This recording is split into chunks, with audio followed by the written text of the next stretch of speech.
Yay!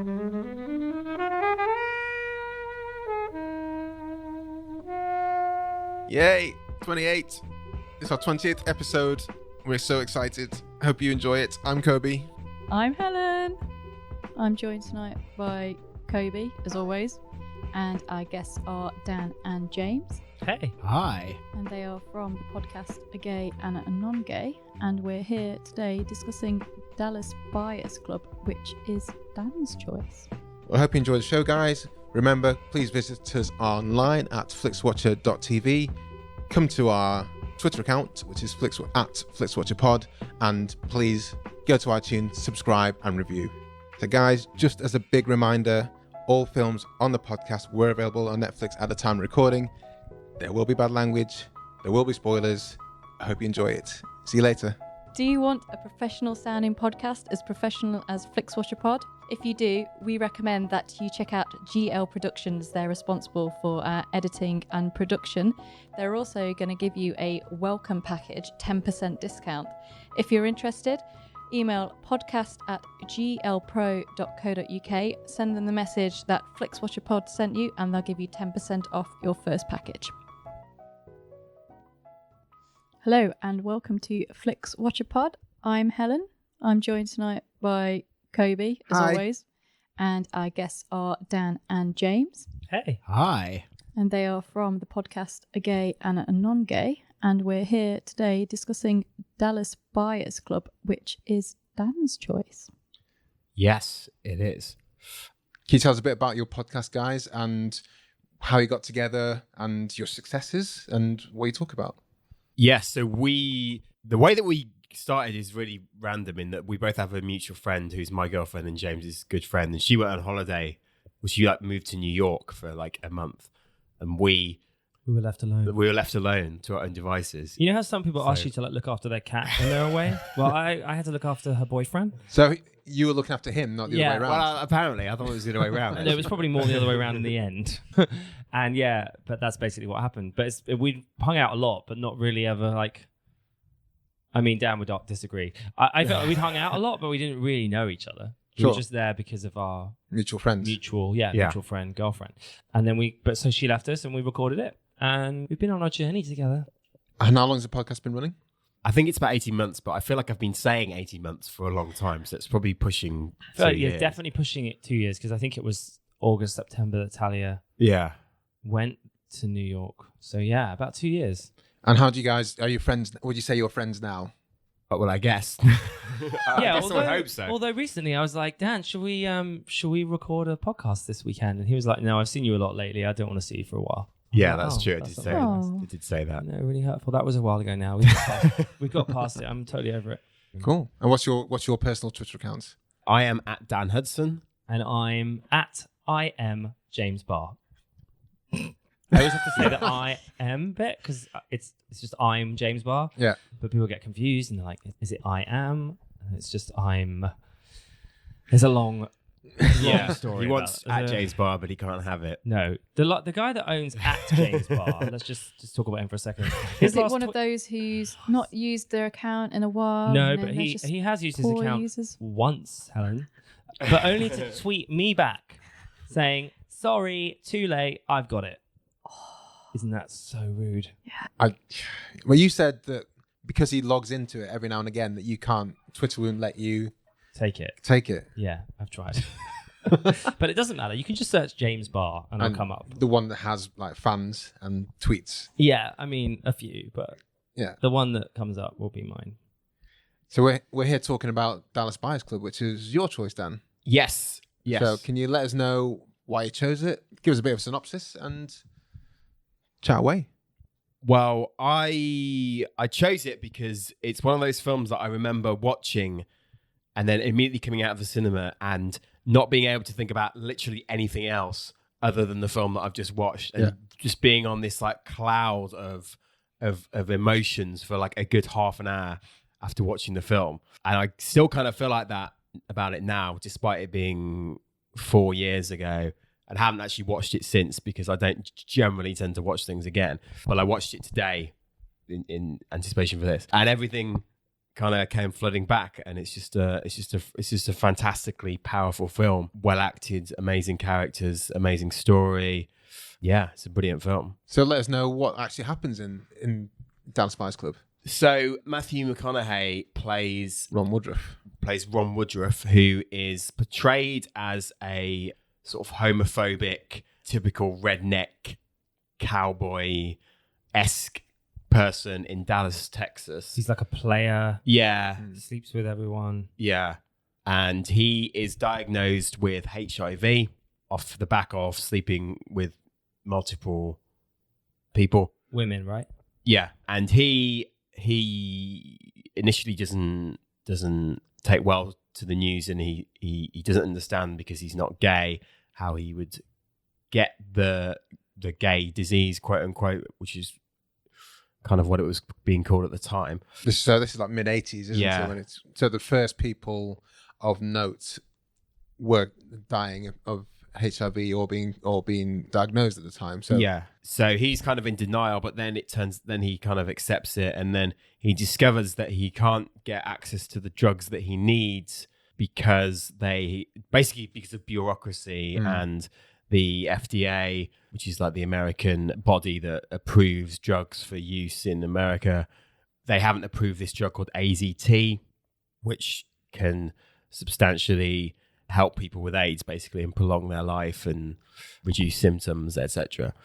So upon discovering that, he goes over the border to Mexico and procures these drugs and begins to basically sell them to AIDS patients, because they need the drugs but they can't get them on the health service. So he starts this club called Dallas Buyers Club where people can buy the drugs off him. And as the film goes on, he's battling the police are trying to get him. They're trying to arrest him. I don't fully understand how he seems to sort of get away with this, but loopholes. Yeah, loopholes. various loopholes and red tape prevent him from sort of getting done. And yeah, that's kind of the main crux of it. And he meets a character called Rayon, who is HIV positive and is played by Jared Leto. And his relationship with her goes some way into sort of transforming his homophobic attitudes. They end up becoming friends, and that's just a really nice kind of relationship between the two that grows. And in time, he loses all of his friends because they think he's gay and call him a faggot and they don't understand the disease as well. They don't understand it either. So he kind of loses all his friends, but he gains Ray as a good friend. And I don't really want to spoil. No, well, but Helen, what are your thoughts on the DBC?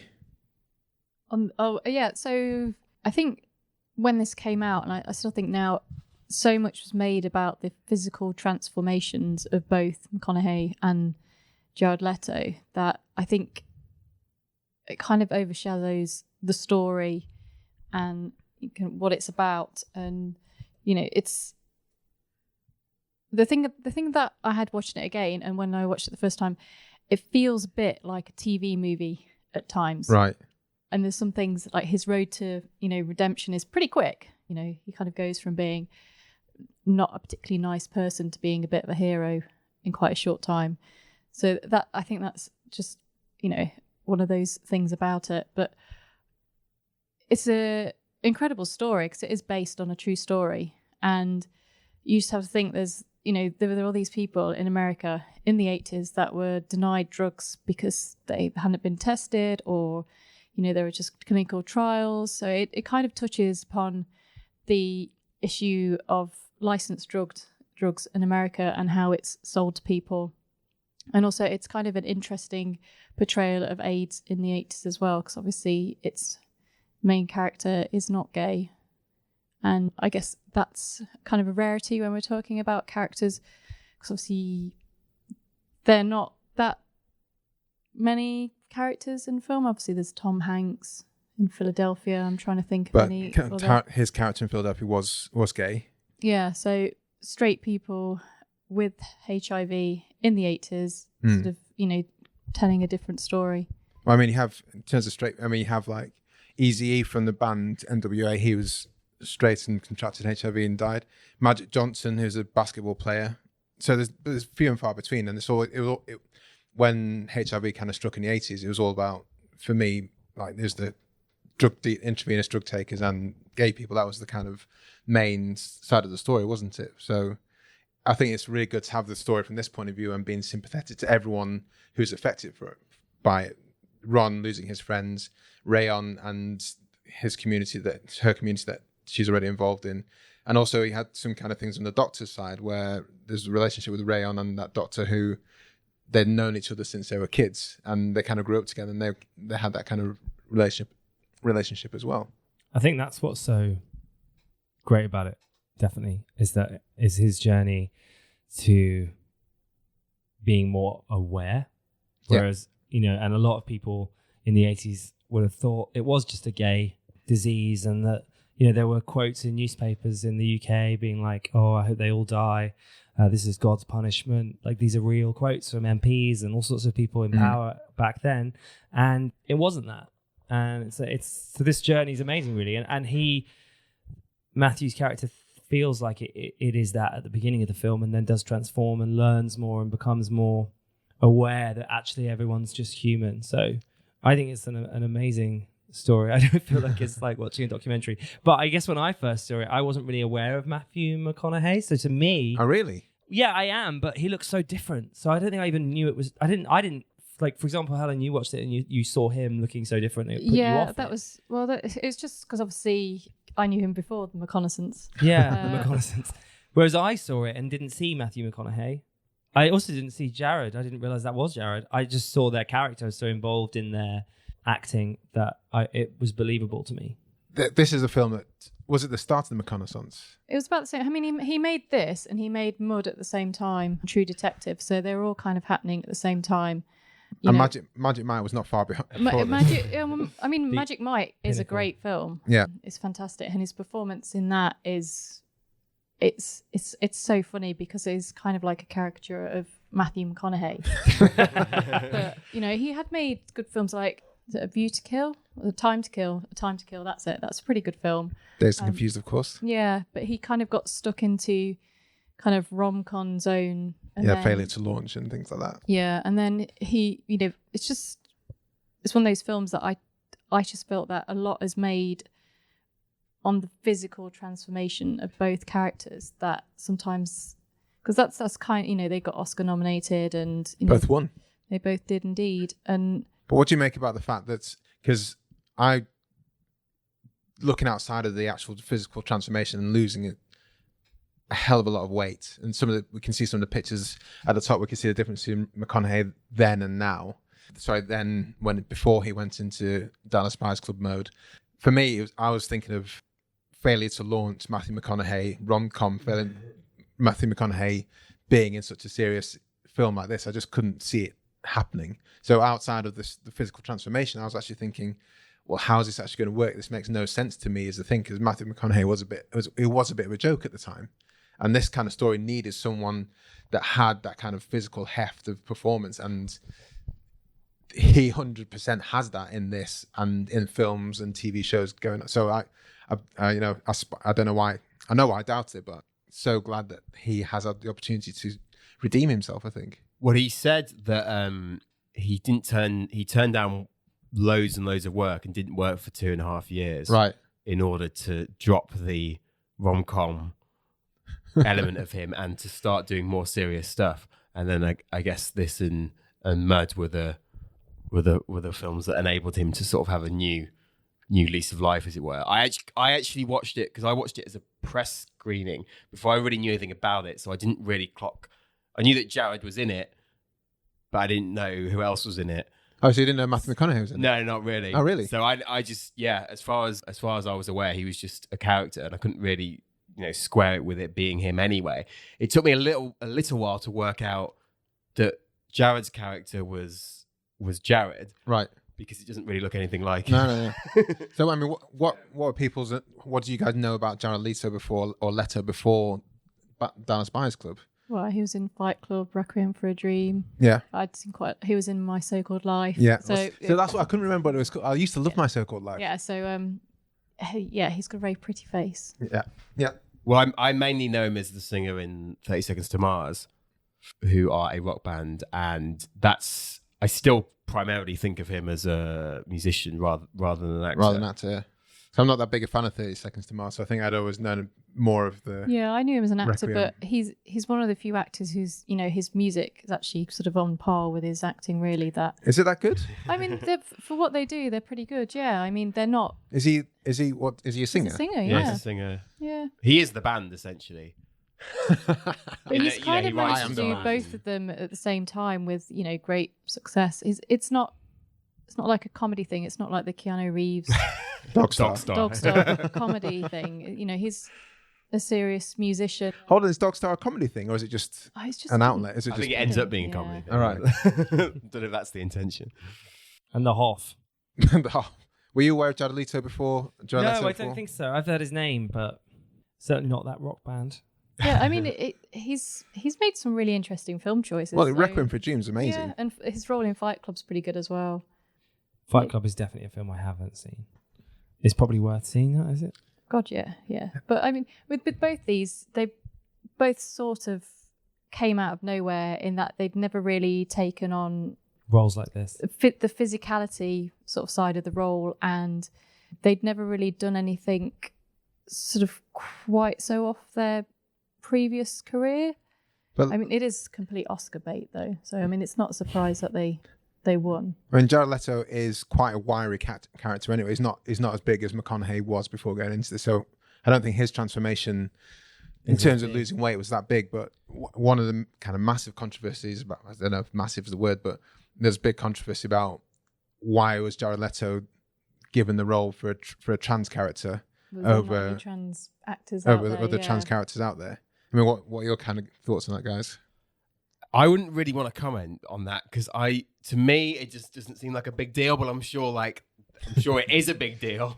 So, Some nervous laughter. I mean, for me, the first time round, it wasn't, but for the second time round, it was a bit like, well, yeah, I mean, it's great, but surely, because there's the whole thing about disabled actors not being given parts.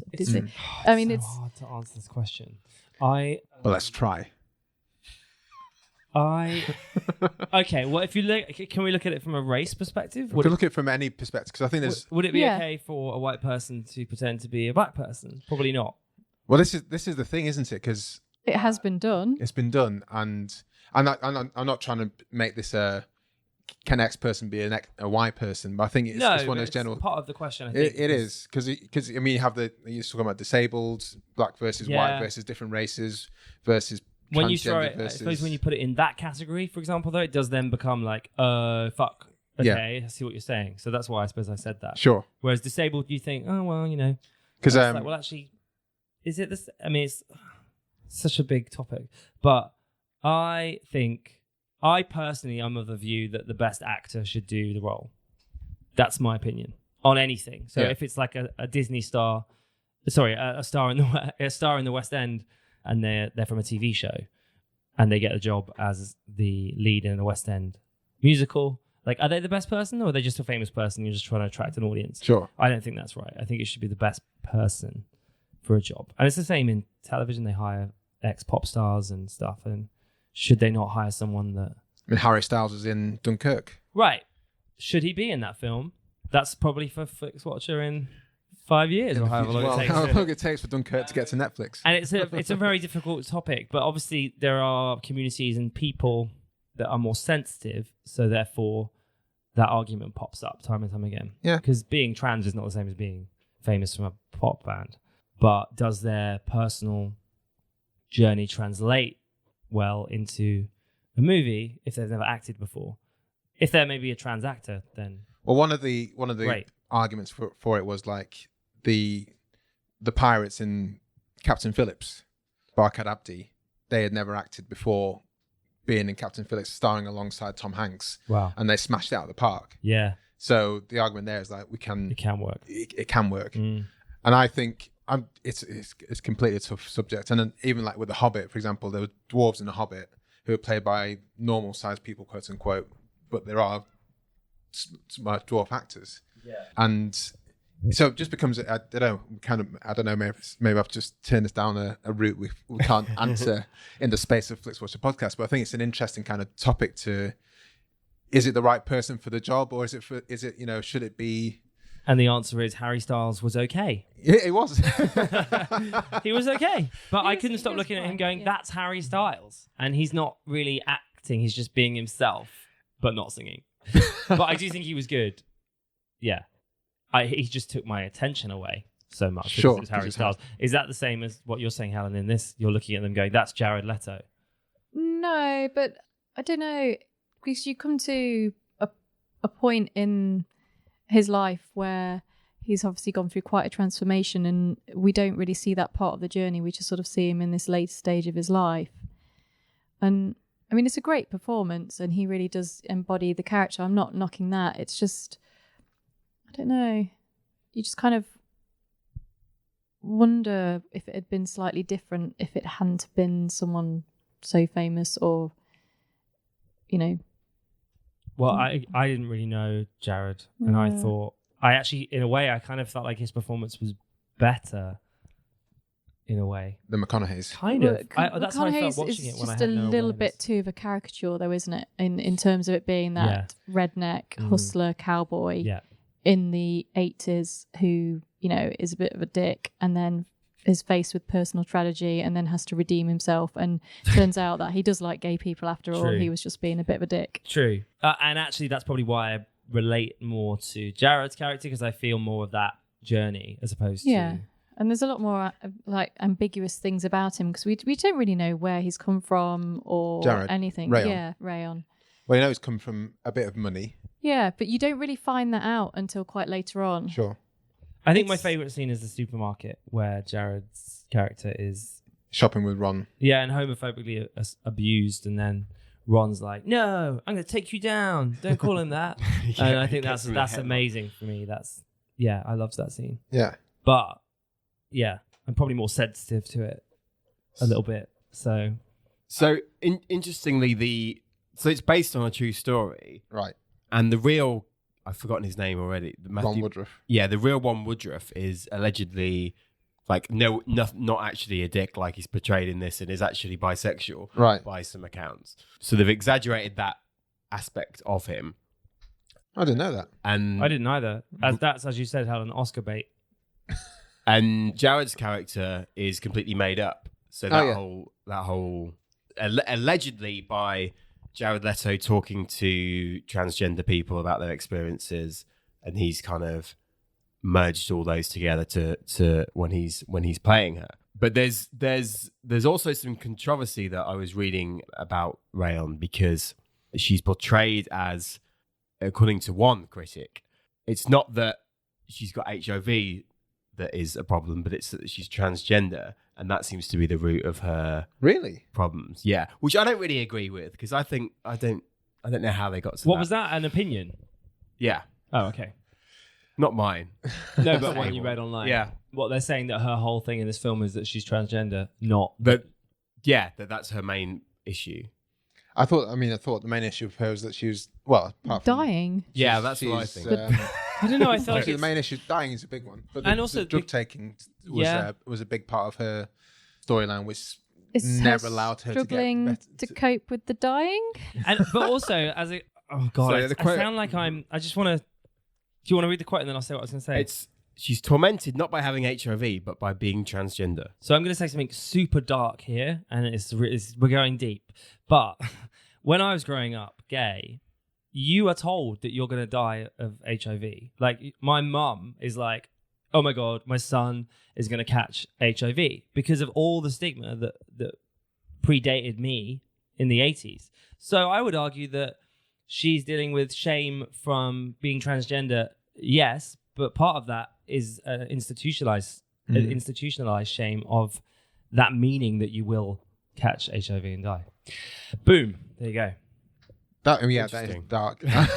Right, but it's that's very true, I would say, for a lot of LGBT people. There's an amazing book that I think every person should read called Straight Jacket by Matthew Todd.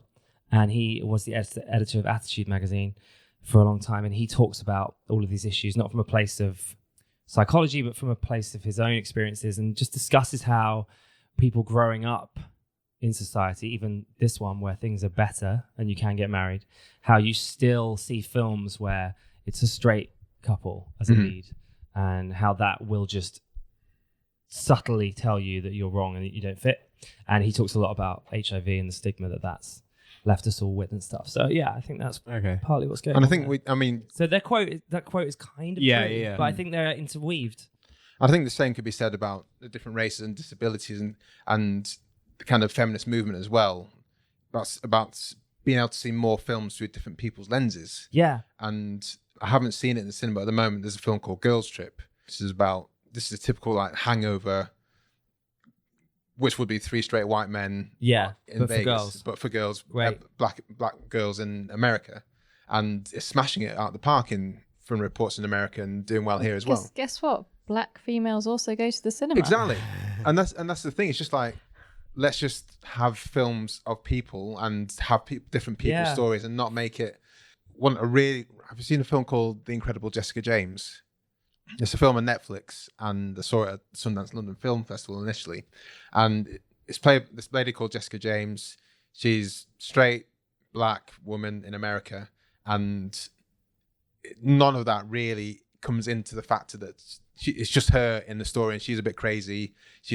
Loves theatre, but that's just the story of her. The race doesn't come into it. Her best friend is gay. That doesn't come into it. It's just that this is the story of these people in America, in that place, and that's how I think generally these things should just be. Yeah, I agree. It's just like, this is my life. I agree. Happen to not like Cheerios. Fine, who cares? Who cares? Yeah. Yeah. And I think that's where hopefully we'll get to. But at the minute, it's very important for females and for people of different races and for LGBT people and anyone else that feels like they're a minority to be visible, so that we can have acceptance, because there's only one way you get that, and that is by being visible. And then when we're at that point, everyone will just be like, oh, cool. Normal, like, that's so you were at school today? Have you met any boys or girls you like? Yeah. And that's hopefully how things will be. But we're not there yet, but films like that are really important. I want to see Girls Trip.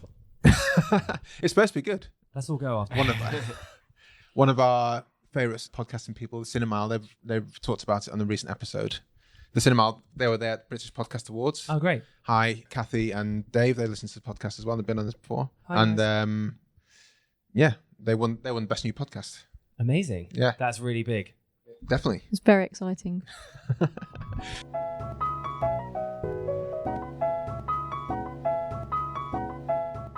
Should we have some popcorn time before going into the scores? We should do. Let's do it. Yeah. So thank you, Popcorn Shed, for supplying us with this wonderful popcorn.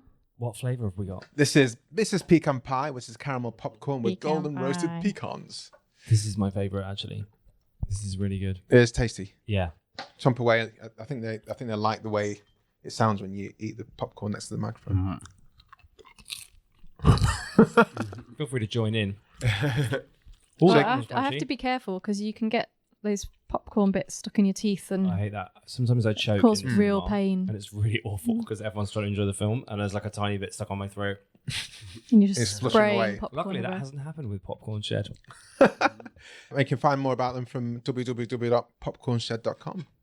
And we've loved every single person has loved them. It's been in the pod booth. So Well, we had someone who said afterwards, they're like, I don't really like popcorn, but they just said it anyway. I can't remember who it was. oh, that's very nice of them. It was someone who was like, I don't really like popcorn. But they liked Popcorn Shed. Well, they said they did on air. And Yeah, they- we weren't strong. We weren't like strong on arming them into. I saying- think you, it's interesting you can because- decline the popcorn if you don't like I'm- it. Some people don't like it. I'm funny about flavoured popcorn in general, normally. This just sounds like such an ad. But you know it's not because we're not in any way affiliated with them as a guest on your podcast. But this is good. Yeah. I don't like... There's something just like, why does this exist? Why does cheese and onion exist on a popcorn? And yeah, it's odd, isn't it? Right, I'm going to push it over out of my... Why are you worried that you're... So I've just eaten loads and loads of it. You just come back from America, so you eate lots and lots of bad stuff as well, Yeah, there. me too, actually. And I feel massively obese. Which is not the case.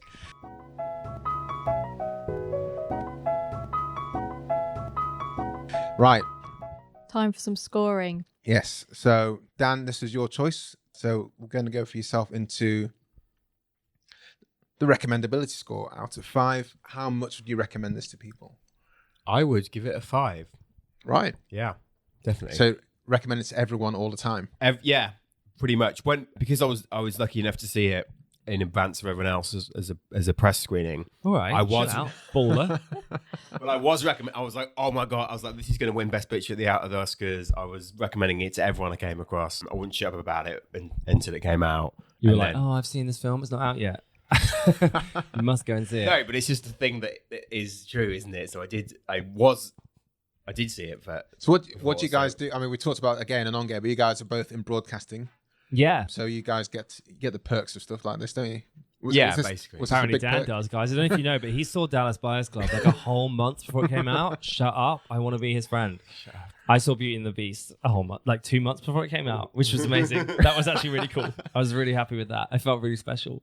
Was that like a secret you just went to bed with, tucked yourself in? I did exactly what I'm having a go at Dan about. I told everybody.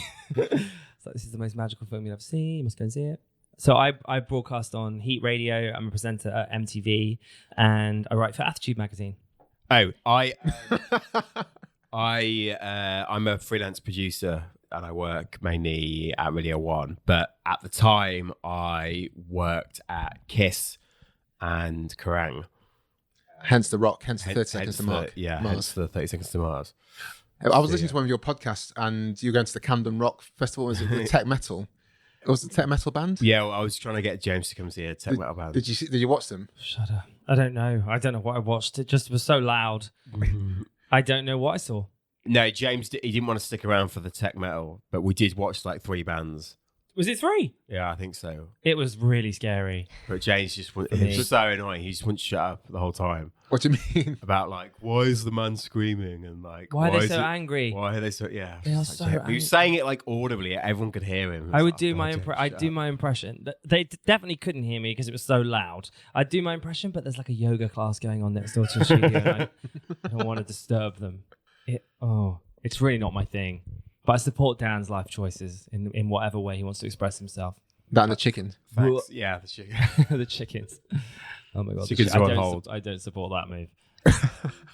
Oh, thanks for listening. Oh, of course, yeah. Well, like I say, after the podcast awards, I listened to like everything at It least means a once. lot. Yeah. Like truly, it does. Well, it shows that things like that really do help. Do you know James was the DJ that night? I did not know. We got drunk, though, didn't we? It was a lot of free There was a lot of free booze. Yeah, this is at the London Podcast Festival. Yeah. Yeah. Sorry, Which awards. podcast? awards. Um, So yeah. hi, Matt and Matt. Thank you for putting on the awards and Yeah, getting amazing. podcasters together in a I'm room really and getting everyone excited drunk. about next year's. Yeah.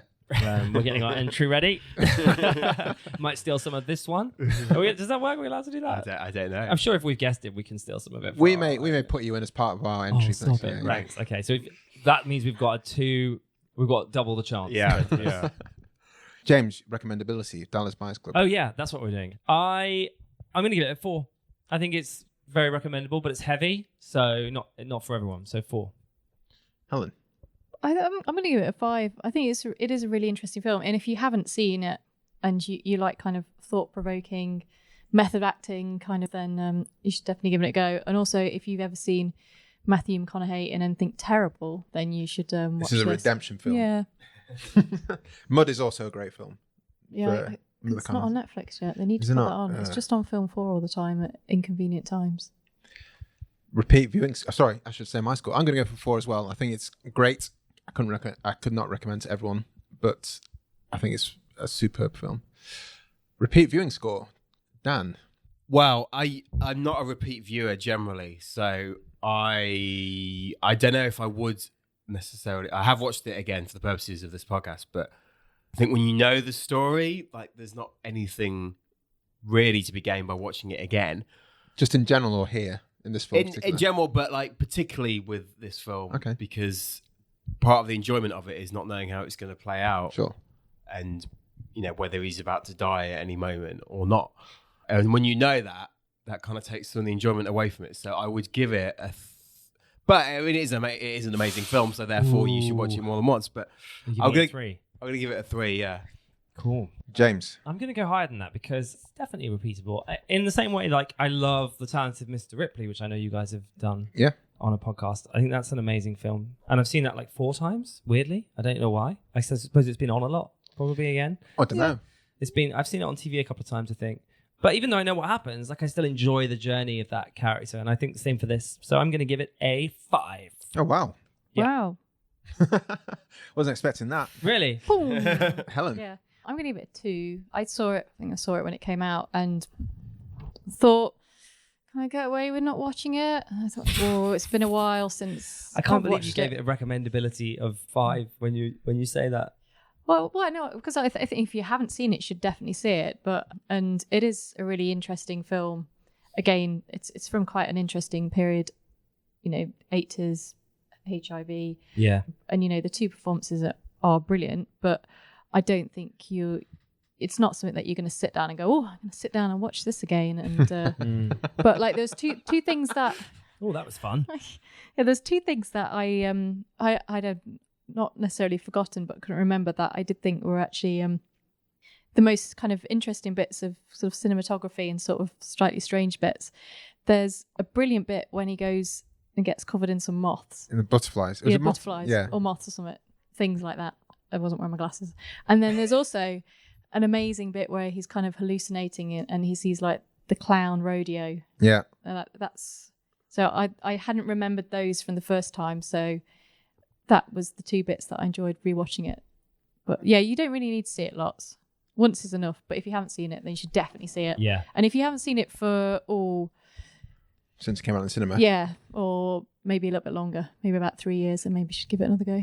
Kobi, you're the Louis Walsh of this situation. You're like the deciding vote because we've given it a 5, a 3, and a 2. Oh, well, I'm gonna. It's pretty split. That is. It's gonna be. It's gonna be on the low one's- side. And typically, when we watch the films for Flixwatcher, I tell my wife what we're going to watch, and she decides whether she's going to see them, watch them with me. And she saw this at the cinema with me, and she's like, "I really like the film, but I just can't do it again." And I think I'm not sure. I would have seen this again at some point, but I'm not sure when that would have been. And I'm not half seeing it now. I can't think of when I'm going to watch it again. So it's going to be low. And I think it's going to be 2.5. That's more generous than me. Yeah, I was That's expecting unusual. 1 actually. Yeah, I was expecting maybe a With your build-up. 1.2.7 or something. Point In fact, no, I'm going to knock it down to a 2.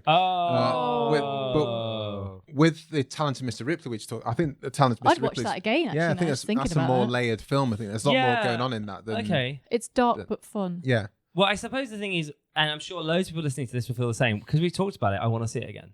So because I haven't seen it in a while, it gives me an immediate repeat viewing of 5. Matthew McConaughey might be getting a repeat fee though for me watching it. Small screen score. Dan. Again, I'm not a fan of watching films on the small screen generally, especially dramas. So I'm going to give it 3 again, even though that's going to bring down the overall score. But I think, I'm going to do 2.5 straight in the middle because I don't really care either way on this one. Yeah. I don't think it needs It doesn't need the big cinematography, but it doesn't matter if it's on a just don't really, not bothered either way. That's fair enough. Helen?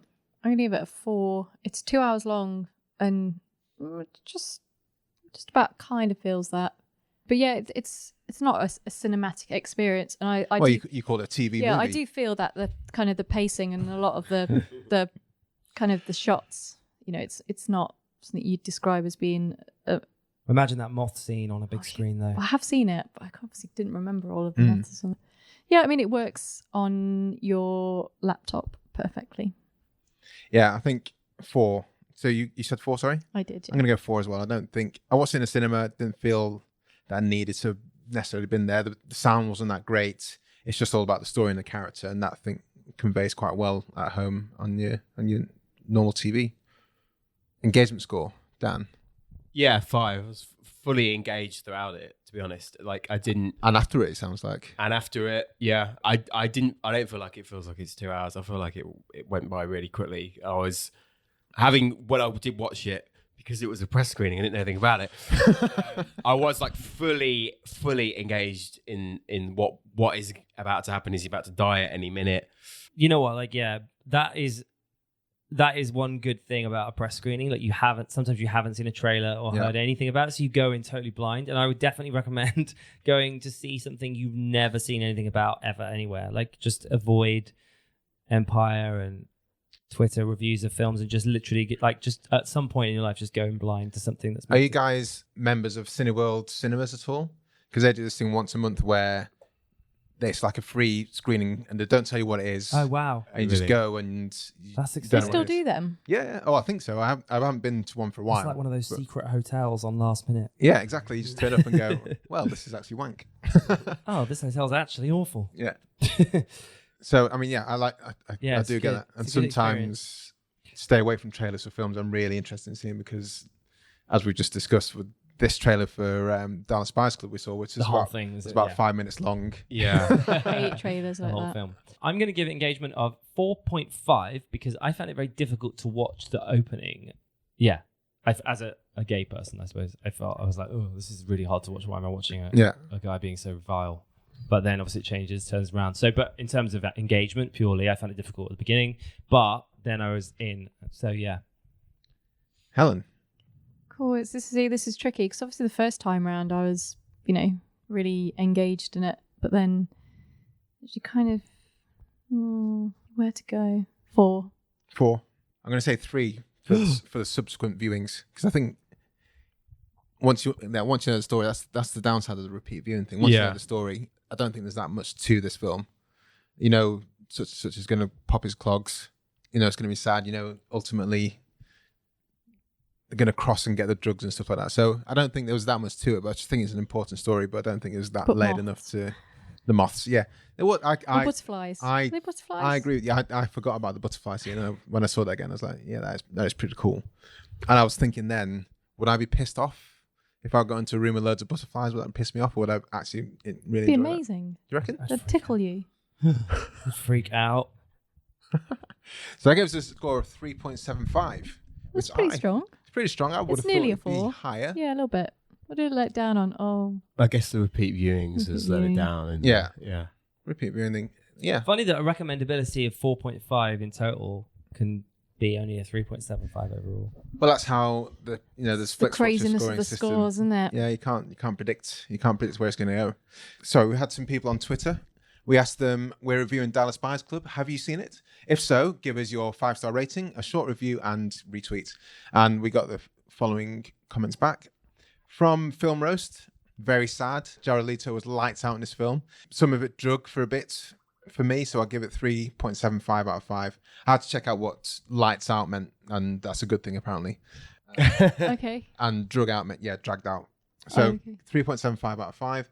Amanda's Pick Show says 4 stars. Such amazing performances. I stopped thinking about the actors and truly saw the characters. And that's what was I agree James with that said that. Yeah. I said that too. Caviar, no last name, says yes, I saw it. I think they did a great job considering it was based on a true story. No star rating though. They came back with 5 stars later on. I did question. Oh, okay. But not fully true, as Dan's research has told us. Yeah, great job considering it's based on. It sounds like a not 100% behind it. WWWT podcast says terrific movie, heart wrenching, 5 stars. And The Abbot, great film, 4 stars. It was incredibly engaging and full of risks. Pure direction. I would describe it as a PBS special for adults only. PBS is an American documentary channel, right? Did they add Downton Abbey? I think they did. So actually, in a way, that's sort of saying what you said, Helen. TV movie style. I feel like we've been quite representative absolutely. of what people on Twitter have said. Fantastic.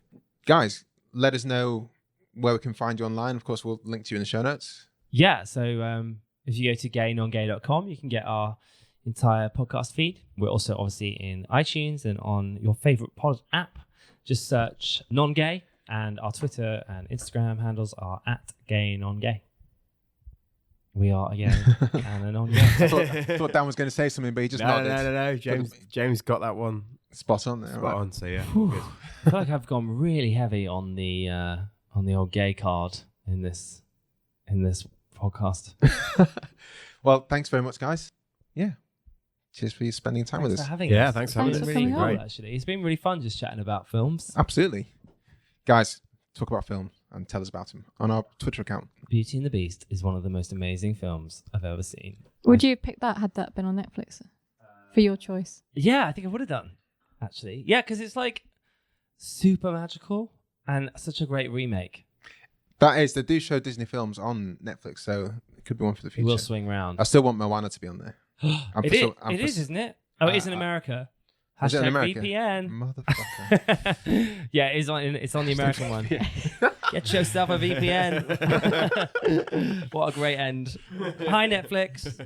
They don't endorse this, do they? Do they support this podcast? Do they? Not yet, but they will do. They Yes, will do. okay, and probably not now. Bye. Bye.